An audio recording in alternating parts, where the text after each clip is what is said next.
Bismillahirrahmanirrahim. Assalamualaikum warahmatullahi wabarakatuh. Alhamdulillahilladzi ahyana ba'dama amatana wa ilaihin nusyur. Asyhadu an la ilaha illallah wa asyhadu anna Muhammadan abduhu wa rasuluh. Allahumma shalli wa sallim ala nabiyyina wa habibina Muhammadin wa ala alihi wa sahbihi ajmain wa ba'du. Yang saya hormati Ustaz Indra Cahyadi selaku Murabbi Muhammadiyah Gunung Tabur dan bapak-bapak jamaah sekalian. Tadi saya lihat ada Bapak Camat Tanjung Redep. Pertama-tama kita bersyukur kepada Allah Subhanahu wa taala karena pada kesempatan yang berbahagia ini kita dapat beribadah salat subuh secara berjamaah. Mudah-mudahan ibadah ini dapat menghantarkan kita ke dalam surganya. Amin ya rabbal alamin. Bapak-bapak dan jamaah sekalian, kalau kita ingin menyederhanakan, maka sumber hukum Islam itu ada dua ya. Jadi acuan hukum Islam itu ada dua. Saya singkat dengan istilah SHI. Sumber hukum Islam itu ada dua. Yang pertama disebut dengan dalil nakli ya.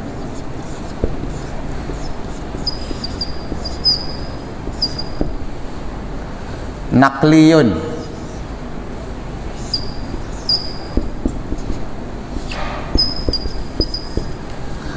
Yang kedua disebut dengan dalil akli.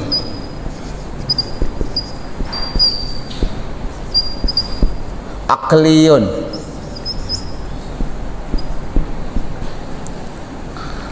Jadi dalil nakli, dalil akli. Nakliyun itu maknanya pindah atau diturunkan ya. Kalau kita ingin menerjemahkannya secara sederhana, nakliyun itu artinya pindah. Nah, dalil nakli ini kita sebut dengan istilah wahyu. Sesuatu yang difirmankan oleh Allah Subhanahu wa taala kepada para nabinya. Jadi wahyu ini adalah firman Allah Subhanahu wa ta'ala yang disampaikan hanya kepada para nabi dan para rasul ya. Allah Subhanahu wa ta'ala juga menyampaikan sesuatu kepada manusia yang disebut dengan ilham, tapi ilham itu bukan wahyu. Dan karena itu ilham, inspirasi dari Allah Subhanahu wa ta'ala itu tidak menjadi sumber hukum. Mimpi juga begitu. Itu merupakan sesuatu yang diberikan oleh Allah Subhanahu wa taala petunjuk, tapi dia tidak menjadi sumber hukum. Nah, dalil nakli berupa wahyu ini bapak-bapak dan jemaah sekalian, itu ada dua. Terbatas hanya ada dua, tidak lebih tidak kurang. Menolak salah satunya kita kafir. Yang pertama kita sebut dengan Al-Quran. Yang kedua kita sebut dengan hadis. Dalam istilah usul fikih, Al-Quran itu ada spidol yang agak bagus enggak? Kalau dalam istilah para ulama, Al-Quran itu namanya wahyu yang bersifat matlu ya. Jadi ini kan Al-Quran dan Al-Hadis itu sama-sama wahyu. Cuma bedanya kalau ini bersifat matlu ya, matlu. Bahasa Arabnya kira-kira begini. Nah, matluun. Kalau yang ini ghairu matlu. Ghairu matlu. Al-Quran disebut dengan wahyu al-matlu karena dia dibacakan oleh malaikat Jibril kepada Nabi Muhammad sallallahu alaihi wasallam. Jadi wahyu yang bersifat matlu. Kalau hadis itu ghairu matlu, tidak dibacakan oleh Allah oleh malaikat Jibril ya. Nah, karena itu Al-Quran lafaz dan maknanya itu semuanya berasal dari Allah Subhanahu wa taala. Nabi itu hanya penerima pasif, tidak menambah, tidak mengurangi. Nabi cuma penerima pasif.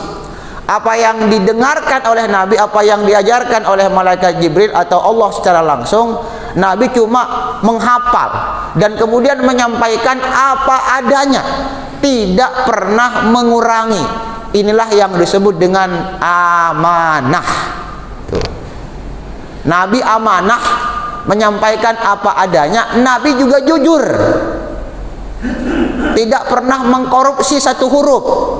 Nabi juga fatonah, cerdas, tidak pernah melakukan kesalahan di dalam melakukan penyampaian. Nabi juga tabligh, menyampaikan apa adanya, tidak pernah ada yang disembunyikan oleh Nabi. Jadi 4 sifat Nabi itu semuanya berkaitan dengan Al-Quran. Fatonah, cerdas, artinya Nabi hafal. Yang kedua, Nabi amanah, artinya Nabi benar-benar profesional, bertanggung jawab. Nabi jujur, Nabi menyampaikan semua kebenaran-kebenaran tersebut kepada kita. Dan yang terakhir, Nabi tabligh, tidak ada yang disembunyikan oleh Nabi. Nah, beda dengan hadis. Hadis itu nanti kita lihat dalam pembahasan berikutnya ya. Jadi wahyu ada 2, Al-Quran dan Al-Hadis. Nah, sumber hukum yang kedua namanya dalil akli. Nah, dalil akli ini nanti bisa kita sebut dengan ijtihad, atau kadang-kadang para ulama menyebutnya dengan istilah qiyas. Kenapa kita membutuhkan dalil nakli selain kenapa kita membutuhkan dalil akli selain dalil nakli? Itu ada alasannya, Bapak-bapak. Ada satu pernyataan dalam ilmu, dalam pendapat para ulama, pernah juga dikutip oleh Kiai Haji Mahfud Sahal ya, salah seorang ulama besar Nahdlatul Ulama. Dia bilang begini, teks itu terbatas. Maksudnya teks itu, Pak, Al-Quran dan Al-Hadis itu sifatnya kan terbatas ya. Karena sudah selesai diwahyukan, sudah selesai diwahyukan. Makanya teks Al-Quran itu tidak akan pernah lagi bertambah dan tidak boleh dikurangi. Begitu juga hadis, semua sudah dikumpulkan dalam kitab-kitab hadis. Jadi sifatnya terbatas. Nah, sementara kondisi manusia itu sifatnya tidak terbatas. Senantiasa ada perubahan, ada perkembangan, ada fakta-fakta baru. Di mana fakta-fakta baru ini, peristiwa-peristiwa baru ini tidak pernah ditemukan pada zaman Nabi, pada zaman sahabat dan pada zaman ulama-ulama sebelumnya. Contoh ya, hukum pencangkokan organ tubuh, transplantasi ya, transplantasi. Jadi bukan cuma sekedar mencangkokkan pohon ya, buah-buahan. Ada orang mati, matanya masih bagus, dan keluarganya masih hidup, matanya agak kurang-kurang. Boleh nggak mata orang yang meninggal ini dipindah, diambil dan kemudian dicangkokkan, dipindahkan ke mata orang yang masih hidup? Ini persoalan dalam dunia kedokteran. Persoalan ini, Bapak-bapak, tidak pernah ditemukan petunjuknya, peristiwanya, kasusnya pada zaman sahabat, tabi'in, tabi'ut tabi'in, atau ulama-ulama zaman pertengahan. Tapi ini masalah muncul pada zaman kita, pada zaman modern. Ini butuh ketegasan hukum. Sekarang pertanyaannya, bagaimana caranya memutuskan ini? Sementara dalilnya tidak ada dalam Al-Quran dan Al-Hadis secara langsung. Dalilnya tidak ada secara langsung. Nah, karena itu kita yang membutuhkanlah yang namanya ijtihad. Ijtihad itu akal, otak yang dipakai. Nah, tentu saja yang namanya dalil nakli itu dia berada di bawah bimbingan dalil nakli. Dia harus berada di bawah bimbingan Al-Quran dan Al-Hadis. Karena itu ijtihad yang menyimpang dari petunjuk ini pasti ijtihad yang salah kaprah, tidak boleh dipakai. Nah, itu satu contoh kasus ya. Vaksin itu ada nggak pada zaman Nabi? Nggak ada. Imunisasi itu nggak ada pada zaman sahabat, tabiin, tabiut tabi, itu nggak ada. Sekarang pertanyaannya, bapak-bapak bertanya, apa hukum vaksin? Nah, itu kita menggunakan ijtihad dengan membaca seluruh dalil-dalil yang terdapat di dalam Al-Quran dan Al-Hadis. Karena itu orang yang berhak melakukan ijtihad itu adalah orang yang menguasai ini. Dia tidak boleh mengatakan ini haram, ini halal, ini boleh, kecuali orang itu telah benar-benar menguasai hafal. Paling tidak dia harus hafal 1000 hadis. Kalau untuk Al-Quran paling tidak harus hafal ayat-ayat yang berkaitan dengan hukum-hukum dalam Al-Quran, ayat-ayat hukum. Yang namanya hafal dalam pengertian para ulama pada zaman itu bukan sekedar hafal tok, tetapi yang dimaksud adalah hafal benar-benar menguasai tafsir makna yang terdapat di dalam teks itu.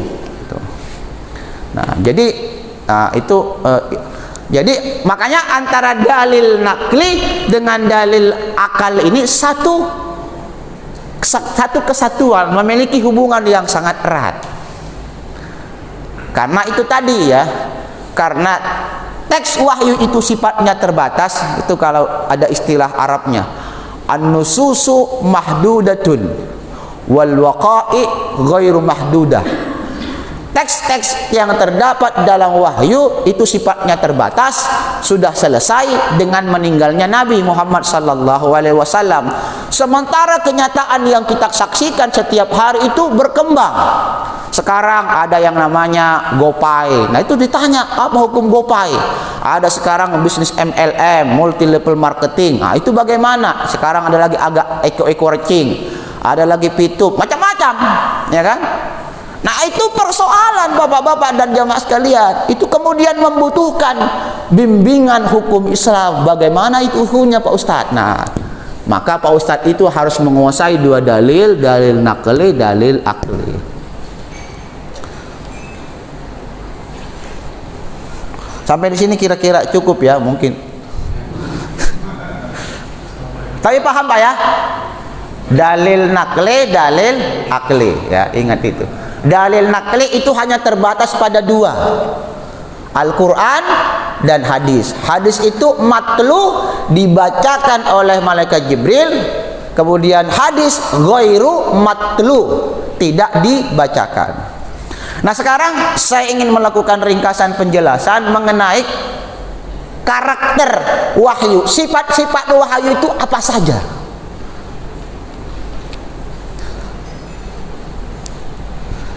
Yang pertama, wahyu itu semuanya bersumber dari Tuhan, bersumber dari Allah. Makanya bapak-bapak, ketika bapak-bapak membaca Al-Quran, Anda harus punya keyakinan bahwa apa yang Anda baca itu omongannya Allah, firmannya Allah, bukan perkataannya Nabi Muhammad sallallahu alaihi wasallam. Semuanya bersumber dari Allah Subhanahu wa taala. Cuma bedanya nanti ini. Kalau Al-Qur'an matlu, kalau hadis ghairu matlu. Tapi baik itu bersifat matlu atau ghairu matlu, sumbernya dari Allah Subhanahu wa taala. Sumbernya dari Allah Subhanahu wa taala, bukan berdasarkan hawa nafsu Nabi Muhammad sallallahu alaihi wasallam semata.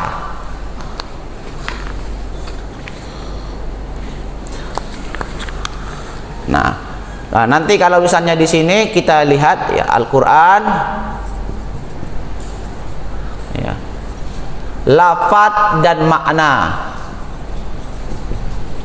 Jadi lafaz dan maknanya semuanya dari Allah Subhanahu wa taala. Kalau hadis,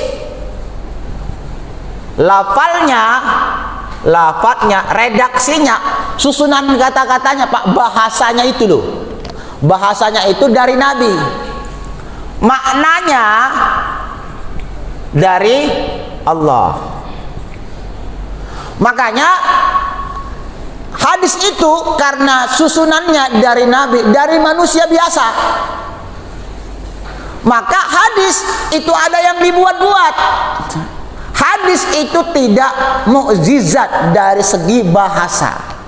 Makanya kan ada hadis yang dibuat-buat, diriwayatkan oleh ini, misalnya bisa kita bil pulus kullu syai'in mulus, dengan uang segala sesuatunya menjadi mulus. Nah, itu hadis. Tapi itu hadis botek. Hadis, karena memang hadis ini ada yang namanya maudhu, hadis palsu. Tapi Al-Quran karena lafal dan maknanya dari Allah, ada nggak yang bisa membuat suatu ayat semisal dan sebanding dengan Al-Quran? Ada tidak? Tidak ada. Itulah yang namanya mukjizat. Mukjizat itu artinya melemahkan. Itu artinya mukjizat, membuat orang tak berdaya. Wa in kuntum fi raibin mimma nazzalna ala abdina fa'tu bi suratin min misli. Kalau kau tidak yakin dengan apa yang kami turunkan kepada Nabi Muhammad, nah, datangkan saja satu surah. Bisa tidak kau? Tapi hadis maknanya saja dari Allah Subhanahu wa taala, bahasanya dari Nabi. Yang kedua, perbedaan yang kedua, kalau Al-Quran ini semuanya mutawatir, nah, semuanya mutawatir, diajarkan dan dipelajari oleh sejumlah banyak orang, dan di mana tidak mungkin semua orang ini itu sepakat berdusta. Dan orang ini tempatnya tidak satu daerah. Ada yang ada di Mesir, ada yang ada di sini, ada yang ada di situ, ada yang di... Dan semua pesannya sama. Contoh Al-Fatihah, ada nggak yang membaca Al-Fatihah dengan bacaan yang berbeda? Ada tidak? Tidak ada. Karena kenapa tidak terjadi perbedaan pembacaan terhadap Al-Fatihah? Karena Al-Quran itu seluruhnya diriwayatkan secara mutawatir, namanya mutawatir,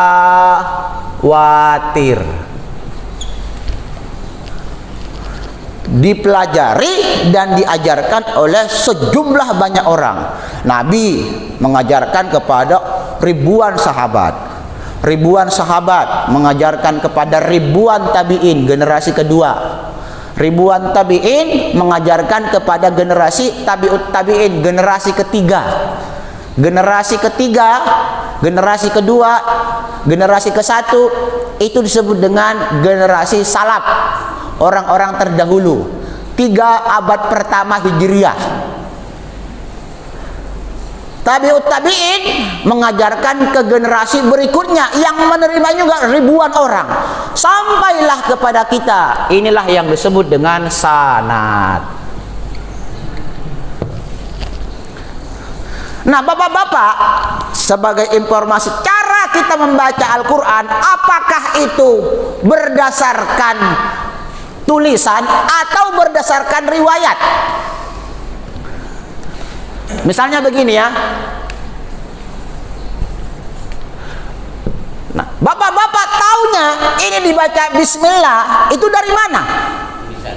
Bukan dari tulisan, tapi dari bacaan yang diajarkan oleh Nabi kepada para sahabat. Itulah yang namanya sanad. Nabi membacanya begini, para sahabat mengajarkan. Karena pada zaman dulu itu tidak ada titik-titiknya, tidak ada harokat, nggak ada baris, nggak ada titik-titik. Tapi bagaimana caranya bisa membaca? Karena diperdengarkan, diajarkan, Bu. Makanya belajar Al-Quran itu tidak boleh otodidak, salah pasti. Karena dia tidak modalnya tulisan, ya.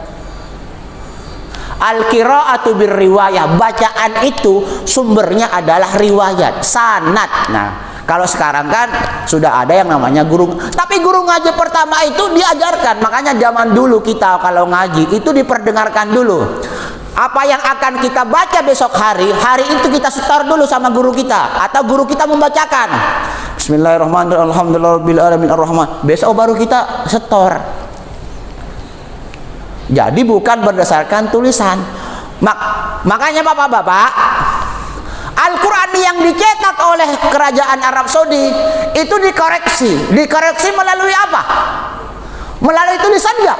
Melalui Al-Quran yang pernah dicetak sebelumnya tidak? Enggak. Melalui hafalan para hafid, para ahli qiraat, dibaca satu persatu. Jadi patokannya bukan pada tulisan, tapi pada hafalan. Makanya salah satu fungsi para hafid itu adalah menjaga Al-Quran. Inna nahnu nazzalna dzikra wa inna lahu lahafidun. Kami turunkan Al-Quran dan kami benar-benar menjaganya. Bagaimana cara menjaga Al-Quran oleh Allah Subhanahu wa taala? Ada sebagian para umat ini yang menjadi hafid, penghafal Al-Quran, dan hafalnya mutqin. Mutqin itu benar-benar hafal luar kepala, ndak ada salah-salahnya kok dong. Nah, itu kira-kira begitu, mutqin namanya. Nah, jadi kalau Al-Quran semuanya mutawatir. Nah, kalau hadis bapak-bapak, hadis ini tidak seluruhnya mutawatir. Makanya hadis itu ada yang sahih, ya kan? Di bawahnya sahih ada yang namanya hasan, baiklah. Di bawahnya hasan ada yang namanya doib, lemah, tak berdaya. Nah, itu kalau kita buat nilai, dia dapatnya nilainya 50 ke bawah. Doib itu. Di bawahnya lagi maudhu, tidak boleh dipakai sama sekali, dibuang. Nah, kalau hadis itu doib, bapak-bapak harus sampaikan ini hadis doib. Misalnya bapak-bapak ceramah atau share di WA, di grup-grup WA.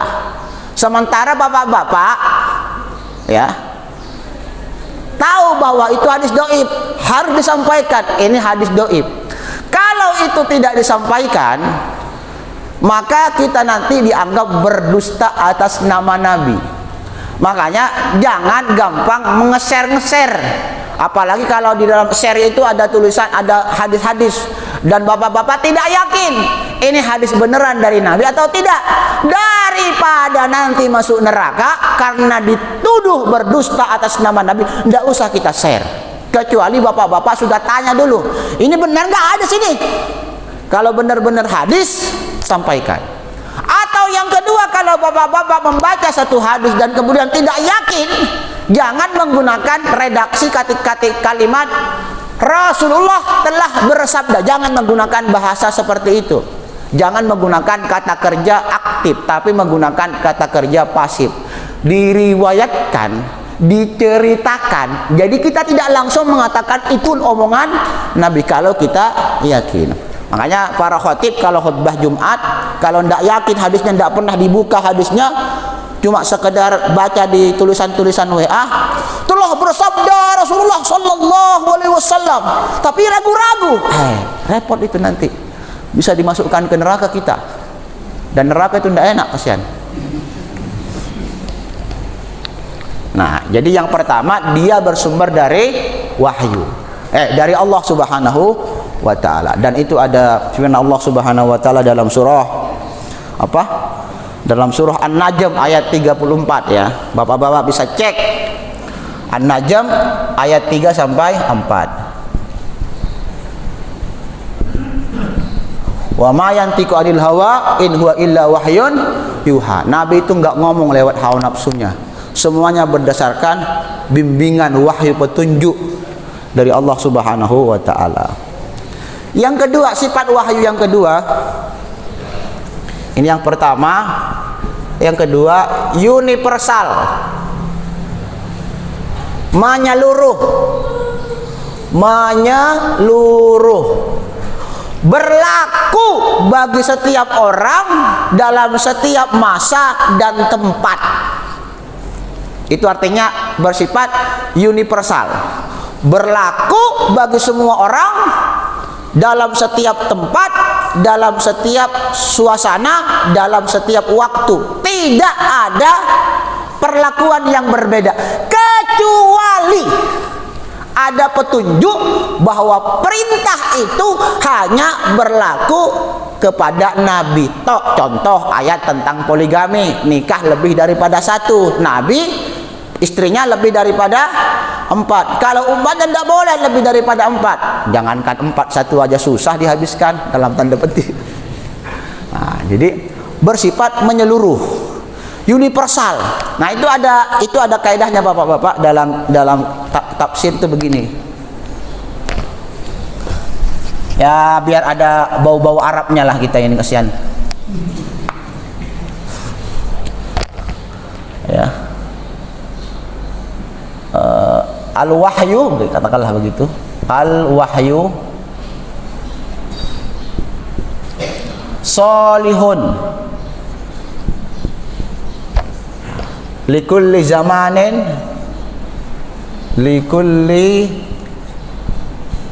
zamanin wa makanin. Wahyu itu kadang juga disebut dengan Al-Quran, ya.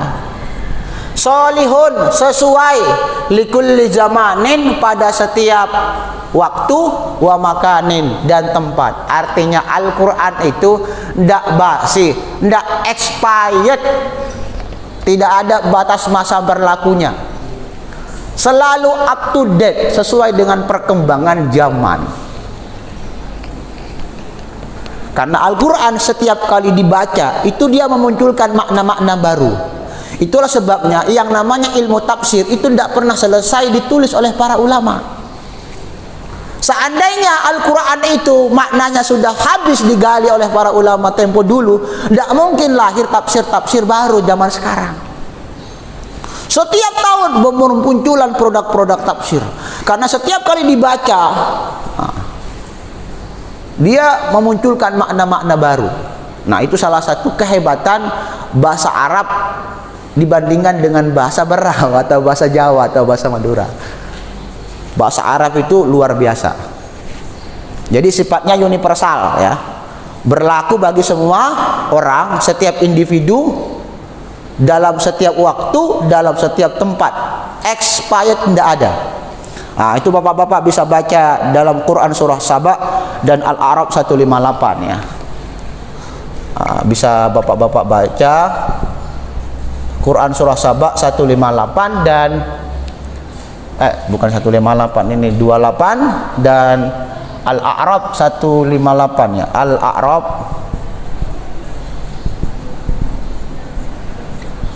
ini 28, ini 158, ya. Wa ma arsalnaka illa kafatan linnas, dan kami tidak utus engkau wahai Muhammad melainkan kafatan linnas, bagi seluruh manusia. Arab, Madura, Amerika, Berau, Bugis, Jawa, semuanya perlakuannya sama dari Allah Subhanahu wa taala. Yang ketiga, karakteristik yang ketiga atau ciri wahyu yang ketiga itu dia diungkapkan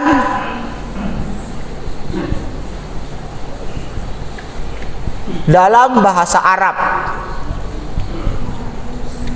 Diungkapkan dalam bahasa Arab yang berlaku pada waktu itu dan menggunakan kaedah kebahasaan yang sangat tinggi, di mana tidak mungkin ada yang bisa menandingi kebahasaan Arab Al-Quran. Tidak ada. Nah, Bapak-bapak harus bedakan terjemah Al-Quran itu Al-Quran atau tidak? Terjemah itu Al-Quran atau tidak? Tidak. Yang namanya Al-Quran itu adalah yang Bapak-bapak baca dalam bahasa Arab. Itulah yang namanya Al-Quran. Tafsir itu bukan Al-Quran, karena itu para ulama membolehkan wanita yang haid untuk pegang kitab tafsir meskipun di dalamnya banyak ayat Al-Quran. Itu bukan mushaf, itu bukan Al-Quran. Tafsir itu bukan Al-Quran. Yang Al-Quran itu adalah yang kita baca dalam bahasa Arab. Dan karena itu kita tidak boleh sholat menggunakan tafsir terjemah. Dengan nama Allah yang maha pengasih lagi maha penyayang. Nah, tidak boleh. Karena itu bukan Al-Quran. Al-Quran yang Dimaksud adalah yang kita baca dalam bahasa Arab, yang kita sebut yang tertulis di dalam mushaf. Nah, itu mushaf itu yang memang khusus untuk tulisan Al-Quran. Kalau ada tulisan-tulisan yang lain, itu bukan mushaf, itu namanya tafsir dan boleh dibaca, boleh disentuh oleh orang yang hadas besar. Tidak ada perbedaan pendapat di kalangan para ulama. Tapi kalau mushaf, orang yang haid atau orang yang berhadas besar itu ada perbedaan. Ada yang mengatakan tidak boleh, ada yang mengatakan boleh. Tapi kalau tafsir, kitab tafsir, meskipun itu ada ayat-ayat Al-Quran di dalamnya, semua ulama sepakat boleh dibaca, disentuh oleh orang yang berhadas besar. Jadi bahasa Arab itu diungkapkan, Al-Quran itu diungkapkan dalam bahasa Arab. Karena itu bapak-bapak, syarat menjadi mujtahid ini, kembali lagi ya, atau nanti kita sebut dengan istilahnya lain, mufassir, orang yang punya kewenangan menafsirkan Al-Quran, berbicara Al-Quran, itu dia mesti menguasai ini. Bahasa Arab itu wajib Pak dipelajari, hukumnya wajib ain. Bapak-bapak berdosa kalau tidak pernah belajar bahasa Arab. Dianggap selesai kewajiban belajar bahasa Arab itu kalau bapak-bapak mampu memahami makna surah Al-Fatihah. Sekarang bapak-bapak saya tanya, sudah mampukah menerjemahkan surah Al-Fatihah dengan benar? Kalau bapak-bapak belum bisa, masih ada tanggung jawabnya. Nanti kalau mati, ada dosanya. Nah, makanya besok-besok ke rumah baca memang Al-Fatihah. Jangan besok-besok, nanti pulang ke rumah ini ya, baca memang Al-Fatihah, pahami maknanya. Bismillahirrahmanirrahim. Apa artinya itu? Dengan menyebut nama Allah yang Maha Pengasih lagi Maha Penyayang. Nah, kalau sudah selesai sampai waladhdallin, sudah tidak wajib lagi belajar bahasa Arab. Artinya enggak lagi berdosa. Makanya di Muhammadiyah itu ada pelajaran bahasa Arab sejak SD sudah mulai diperkenalkan. Makanya bapak-bapak kalau punya anak, masukkan ke SD Muhammadiyah di Tanjung Redep. Nanti di sini dibuatkan base-nya, atau nanti doakan di sini ada SD Muhammadiyah cabang Gunta. Doakan saja. Nanti anak-anak sampean belajar bahasa Arab, Anda tidak berdosa. Sampean kan sebagai bapaknya, mamanya, kenapa kau tidak pernah ajarin bapakmu bahasa Arab? Aku aja tidak bisa bahasa Arab. Iya. Salah kau. Kenapa tidak belajar? Ya, jadi dianggap selesai kalau sudah bisa menerjemahkan Al-Fatihah.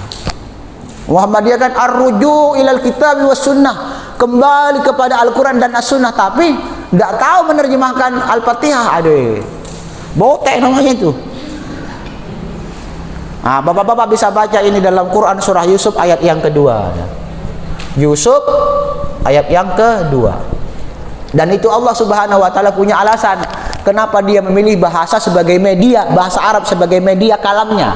Bukan bahasa Amerika, bukan bahasa Berau, bukan bahasa Jawa, bukan bahasa Inggris, tapi bahasa Arab. Inna anzalnahu Qur'anan Arabiyyan la'allakum ta'qilun. Sungguh kami telah menurunkan Al-Quran dalam bahasa Arab, la'allakum ta'qilun, agar engkau memikirkannya, memahaminya. Jadi belajar bahasa Arab itu insya Allah bernilaikan ibadah. Apalagi kalau kita niatkan untuk memahami Al-Quran. Al-Quran hudan lil muttaqin, petunjuk bagi orang-orang yang bertakwa. Sekarang pertanyaannya, bagaimana cara kita memahami petunjuk itu? Wajiblah kita bahasa Arab, belajar bahasa Arab. Mudah-mudahan ada di antara adik-adik ini yang bisa kuliah ke Mesir ya. Jangan seperti saya kadang nggak sampai-sampai ke Mesir zaman dulu karena nggak ada uangnya. Makanya saya kadang-kadang menyesal kenapa jadi orang miskin, dalam tanda petik menyesalnya. Makanya bapak-bapak mulai sekarang berhenti merokok, tabung memang itu uang. Ya, jangan dihisap-hisap terus, dihisap-hisap, sudah hisap habis uangnya mati lagi. Mohon maaf ya yang merokok ini Pak, kasihan. Nanti jangan dipukul-pukul saya di jalanan, itu Ustaz sembarangan ngomong. Saya cuma bilang bahwa kita sayang-sayanglah jantung itu, apalagi corona begini-begini, aduh, takut-takut kita keluar kota. Yang ketiga,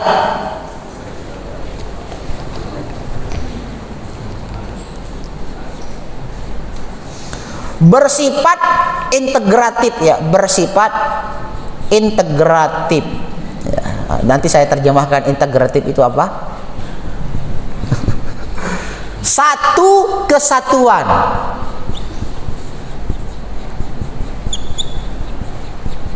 Nah, satu kesatuan. Artinya antara Al-Quran dan Al-Hadis itu merupakan satu kesatuan yang tidak boleh dipisahkan. Ya. Begitu juga antara satu ayat dengan ayat yang lain itu saling berkaitan. Karena itu dalam ilmu tafsir Al-Quran ditafsirkan dengan Al-Quran.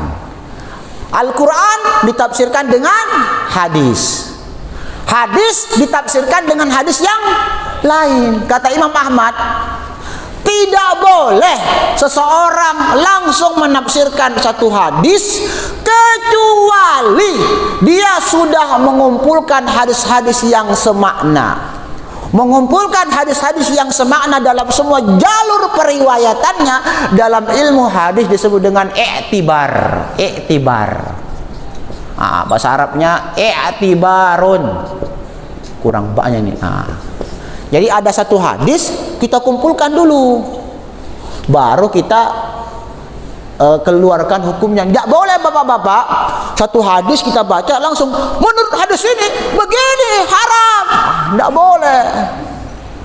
Dibaca dulu hadis-hadis yang berkaitan dengan satu tema, baru kita boleh menyimpulkan hukumnya. Tidak boleh hanya dengan satu modal satu hadis langsung kita berani menyimpulkan hukum. Tidak boleh. Itu kata Imam Ahmad. Karena itu tadi antara satu hadis dengan hadis yang lain itu saling menafsirkan. Karena kadang-kadang ada periwayat itu menyebutkan konteksnya begini, dalam hadis yang lain tidak disebutkan. Kadang-kadang ada satu hadis dan disebutkan namanya itu orang, tapi dalam hadis yang lain disebutkan namanya ini begini. Itu nanti bisa dilihat dalam kalau kita sering-sering membaca hadis. Begitu juga Al-Quran ditafsirkan dengan Al-Quran. Contohnya Al-Quran ditafsirkan dengan Al-Quran. Contohnya, Dalikal kitabul la raiba fi hudan lil muttaqin. Petunjuk bagi orang-orang yang bertakwa. Siapa itu orang-orang yang bertakwa? Dijelaskan ayat berikutnya, alladzina yu'minuna bil ghaibi. Nah, itu namanya Al-Quran ditafsirkan dengan Al-Quran. Ada juga Al-Quran ditafsirkan dengan hadis. Contohnya apa? Salat. Bapak-bapak baca bolak-balik itu Al-Quran, tidak ada itu cara takbir dalam Al-Quran. Cara sujud, bacaan takbir, bacaan ruku, bacaan sujud, tidak ada dalam Al-Quran. Adanya di mana? Adanya di dalam hadis. Makanya beragama hanya dengan Al-Quran pasti salah dan sesat. Dulu di Indonesia ini ada yang namanya paham ingkarus sunnah. Ingkarus sunnah, tidak percaya dengan as-sunnah. Dia bilang Al-Quran saja sudah cukup, kami tidak pakai hadis, tidak pakai Sahih Bukhari, tidak pakai Sahih Muslim, tidak pakai Sunan Abu Daud dan kitab-kitab hadis yang lainnya. Al-Quran saja. Dan itu murtad. Ya. Harus pakai Al-Quran dan hadis, karena hadis itu dijelaskan oleh Nabi Muhammad sallallahu alaihi karena Al-Quran itu dijelaskan oleh Nabi Muhammad sallallahu alaihi wasallam. Hadis Al-Quran itu dijelaskan oleh, makanya kan begini Pak, Al-Quran itu sifatnya teori. Aqimus sholat, dirikanlah sholat, itu kan sifatnya masih teori. Nabi datang menjelaskan dalam bentuk ucapan, namanya hadis qaul. Dalam bentuk perbuatan namanya hadis fi'li. Dalam bentuk persetujuan namanya hadis takrir. Nah, hadis takrir itu gini ya. Saya berikan contoh ya hadis takrir itu. Dulu para sahabat itu punya kebiasaan, Ibnu Umar dan sahabat-sahabat yang lain punya kebiasaan melaksanakan sholat sunnah sebelum maghrib. Sholat sunnah sebelum maghrib. Jadi begitu terbit matahari mereka sholat sunnah 2 rakaat. Perbuatan Ibnu Umar dan konco-konconya ini dan teman-temannya ini itu dilihat oleh Nabi. Nabi tidak melarang, Nabi juga tidak perintah. Nah, artinya Nabi setuju diam. Maka itu yang disebut dengan hadis takrir, dan itu menjadi dalil boleh melaksanakan sholat sunnah qobliyah maghrib, sholat sunnah sebelum maghrib, tapi hukumnya ghairu muakkadah, tidak ditekankan, beda dengan sholat sunnah setelah maghrib. Nah, tapi itu ada dalilnya, namanya hadis takrir. Contoh lagi, as-salatu khairum minan naum, itu kreativitasnya Bilal bin Rabah.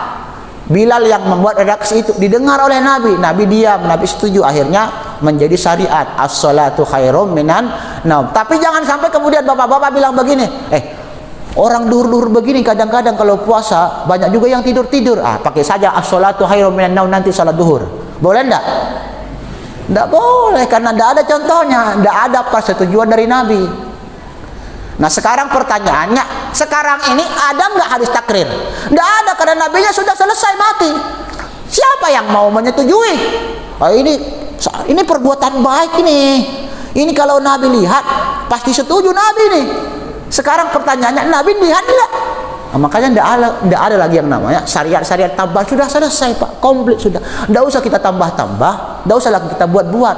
Yang sunnah-sunnah ada banyak dan belum selesai kita kerjakan, kita buat lagi amal-amal baru yang tidak ada contohnya dari Nabi. Nah, makanya tidak usah, kita hanya mencukupkan diri dengan yang sunnah-sunnah saja. Yang jelas-jelas sunnah kerjakan. Tidak usah buat amalan-amalan baru yang tidak ada contohnya dari Nabi Muhammad SAW maupun dari para sahabat. Jadi wahyu itu bersifat integratif antara yang satu dengan yang lainnya, itu merupakan satu kesatuan, dan karena itu harus dibaca secara serempak, dibaca harus secara sama. Makanya kalau kita lihat para ulama itu ketika menafsirkan Al-Quran, ayat yang serupa disebutkan juga dalam ayat ini.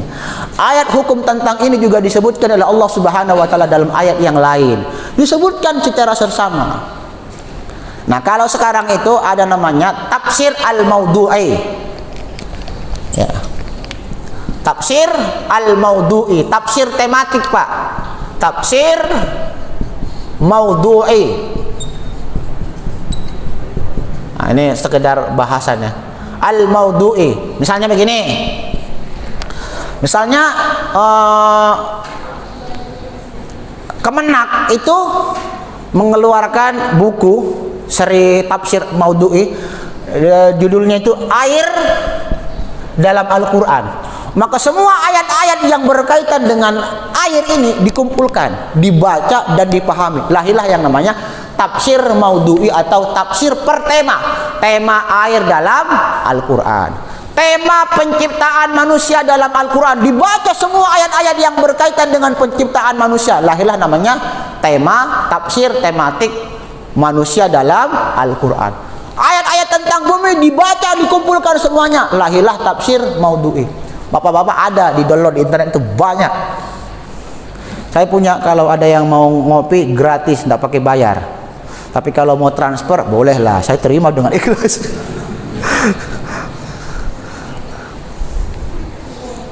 Nah yang kelima Pak ya, tidak mungkin bertentangan, tuliskan sendiri, dengan akal. Al-Quran itu selama-lamanya akan sesuai dengan akal sehat manusia. Tidak ada satu ayat atau satu hadis yang bertentangan dengan akal manusia yang sehat. Tidak ada. Begitu juga dengan sains, fenomena-fenomena ilmiah, itu selalu sesuai dengan Al-Quran. Kalau misalnya ada pertentangan, itu besar kemungkinannya akal kita yang belum memahami makna satu ayat tersebut secara tepat. Jadi bukan Al-Qurannya yang salah, tapi akal kita yang masih memang terbatas. Dan karena itu selalu memunculkan makna-makna baru. Itu tadi dibaca oleh para ulama, lahirlah ilmu-ilmu baru. Nah, di Muhammadiyah ada namanya Profesor Dr. Agus Purwanto. Dia bikin buku Nalar Ayat-ayat Semesta. Nah, jadi Al-Quran ditafsirkan menggunakan pendekatan ilmu pengetahuan teknologi, namanya scientific. Nah, ini Al-Quran berbicara tentang matahari, itu dijelaskan secara fisika, secara sains. Nah, adik-adik juga nanti kan jangan cuma belajar bahasa, pelajaran-pelajaran agama, juga penting belajar ilmu-ilmu umum. Kita pakar jantung itu ketika dia bertemu dengan ayat-ayat yang berbicara tentang jantung, dia benar-benar memahami maknanya. Pakar astronomi, perbintangan, ilmu perbintangan, bukan perbintangan ilmu dukun. Bedakan antara astronomi dengan astrologi. Kalau ilmu astrologi itu ilmu tentang perdukunan. Bintang kamu Scorpion, kayaknya kamu besok bakal mati. Nah, itu namanya astrologi.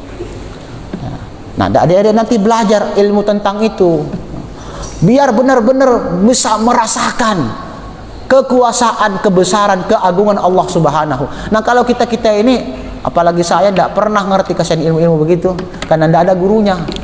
Jadi kurang betul-betul memahami. Biasanya Dr. Kaharudin Yunus itu paling suka menafsirkan atau berbicara tentang tema ini, karena dia sedikit banyak ada basic dasarnya tentang sains. Nah, jadi bapak-bapak dan jamaah sekalian, terutama bagi adik-adik, belajar yang benar ya, serius, pelajari Al-Quran, dan pada waktu yang sama pelajari ilmu-ilmu yang berkaitan dengan Al-Quran ya. Kalau misalnya adik-adik tertarik jadi dokter, benar-benar jadi dokter ya. Dan pasti ketika kita bertemu dengan ayat-ayat tentang kedokteran itu banyak, dan itu bisa meresap itu ya. Jangan kebanyakan begini, ngerti? Oh, apalagi ngomongnya anjir, aduh repot itu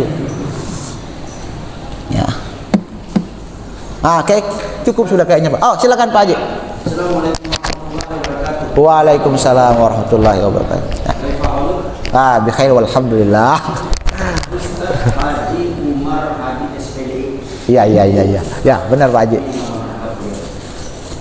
Qala Nabi Rasulullah sallallahu alaihi wasallam, "Iza mata'nu adamani wa ta'amalu." Ya.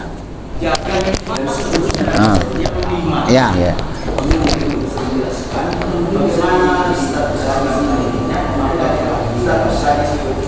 Ya. Nah, kalau hadis yang pertama itu sahih, hadis yang kedua nanti saya japri aja Pak ya. Karena saya juga tidak hafal-hafal. Jagalah 5 perkara sebelum datang yang 5 perkara. Salah satunya itu jagalah masa mudamu sebelum masa tuamu. Maksudnya masa muda begini kita gunakan untuk beribadah, rajin sholat berjamaah. Karena kalau sudah tua-tua, empot-empotan sudah. Masa muda digunakan untuk belajar.